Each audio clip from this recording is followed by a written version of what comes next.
Scan and go QR codes will bring South Australians one step closer to a drink at the bar, but not everyone is saying cheers to the idea of handing over their personal details. I think that's not on because it's privacy, invading your own privacy. I suspect we'll look back in hindsight and say that we should have spent a bit more time thinking about how it was all stored and how it's all going to be used. The government wants patrons to scan a QR code to record their details when visiting a venue.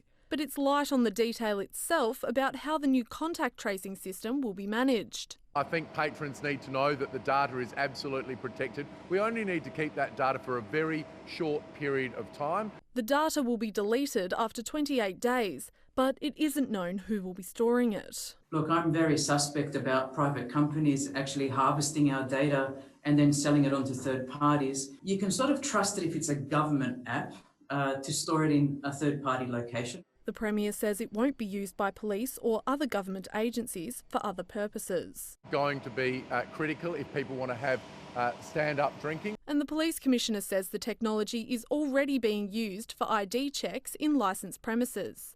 We are simply looking at using that type of technology to enhance our ability to capture information to enable effective contact tracing for COVID-19. The Police Commissioner has also hinted at another relaxing of restrictions with Victoria. He says while he doesn't want to give false hope, with continued low numbers, Victorians could be spending Christmas in SA without quarantining. Dana Morse, ABC News, Adelaide.